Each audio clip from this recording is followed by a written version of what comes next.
ये एक तरीके की ट्रेनिंग है, एक तरीके की बॉन्डिंग क्रिएट करने की कोशिश है कि पैरामिलिट्री फोर्स या सिविल के जो हमारे डिफेंस के लोग हैं उनका आर्मी के बीच में किस तरीके से कोऑर्डिनेशन हो।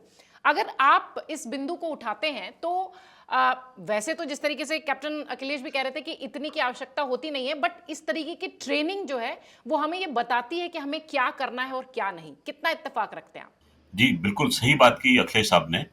और मैं इतना कहना चाहूँगा कि जब वैसे भी नॉर्मल टाइम में, पीस टाइम में यदि ऐसी स्थिति ना भी बने, तो सिविल मिलिट्री लाइज़न कॉन्फ्रेंस जो होती है वो रेगुलर बेसिस पे होती है, जिसमें आर्मी के उच्च अधिकारी, civil defence, police force, district administration आपस में मिलके बैठ के इन बिंदुओं पर बात करते हैं, नियमित रूप से बात करते हैं कि अगर ऐसी स्थिति आती है तो क्या होगा। जैसे सपोज आप असम का ले लें एग्जाम्पल। असम में जो वहाँ के फॉर्मेशन कमांडर होंगे आर्मी के, वो असम के डिस्ट्रिक्ट एडमिनिस्ट्रेशन, पुलिस एडमिनिस्ट्रेशन सबसे बात करेंगे कि यदि ब्रह्मपुत्र में बाढ़ आती है तो उसका हम किस तरीके से सामना कर सकते हैं। तो ये चीजें जो हैं ये एडमिनिस्ट्रेटिव लेवल पे ऑलरेडी डिस्कस्ड होती हैं। अब होना क्या है कि एक आम नागरिक जो है, अब वो इसके दायरे में आता है कि वो आम नागरिक जो है वो किस तरीके से कार्य करेगा। जैसे मैंने जिक्र किया था कि एनडीएमए का गठन हुआ था सन 2005 में। एनडीएमए का काम क्या है कि नीति निर्धारण करना, डायरेक्शंस बनाना, स्टेट डिजास्टर मैनेजमेंट अथॉरिटीज के साथ में समन्वय करना, क्योंकि जैसे एनडीएमए सेंट्रल है वैसे एसडीएमए स्टेट्स को देख रहा है। एनडीएमए के तत्वावधान में एनडीआरएफ की घटना हुई। एनडीआरएफ जो है वो करीब 16 बटालियन स्ट्रांग है और वो ग्राउंड पे काम करता है, यानी नीतियां बनाता है एनडीएमए, और उन नीतियों को जो क्रियान्वयन में लाता है वो लाता है एनडीआरएफ। तो हमने अधिकतर लोगों को देखा होगा एनडीआरएफ की बात करते हैं कि एनडीआरएफ, अभी हाल फिलहाल में आपने देखा होगा उत्तराखंड में एक सुरंग में हादसा हुआ था, तो एनडीआरएफ ने उसमें भाग लिया था। तो ये वही लोग हैं जो कि ग्राउंड पे काम करते हैं। नीति को बनाने का काम एनडीए में करता है, तो उसको ग्राउंड पे एनडीआरएफ क्रियान्वयन में लाता है।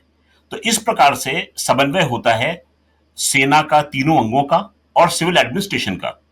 अब जो ये ड्रिल हो रही है इसमें मैं सबसे इंपॉर्टेंट बिंदु पर आता हूं कि इस ड्रिल में सबसे जरूरी ट्रेनिंग जो है वो है छात्रों की।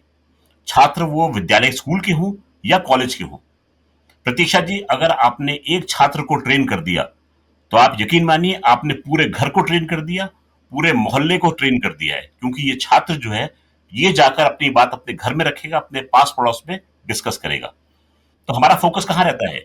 हमारे पास छात्र जो हैं उनकी एक सेना बनी हुई है, जैसे कि एनसीसी है। एनसीसी में मेरे जी एनसीसी है, एनएसएस है, हमारे पास में एनवाईकेएस है, नवयुवक। हमारे पास में बाकी छात्र जो इनसे जुड़े हुए नहीं है, इन सब की जो है इस वाली ड्रिल में पूरी की पूरी भागीदारी होगी।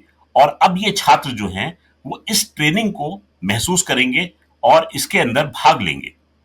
जब इनके अंदर में ये ज्ञान जाएगा कि किस तरीके से क्या होगा, ये स्वतः पूरे देश में फैल जाएगा। तो ये बहुत अच्छी ड्रिल है। यदि कुछ हो ना हो तो अच्छा है, यदि भगवान ना करे अगर कुछ हो भी जाए तो हमें उसकी पूरी तैयारी रहे। अगर आप ये वीडियो YouTube पर देख रहे हैं तो हमारे चैनल को सब्सक्राइब कर बेल आइकन दबाएं, और Facebook पर देख रहे हैं तो हमारे पेज को लाइक करें।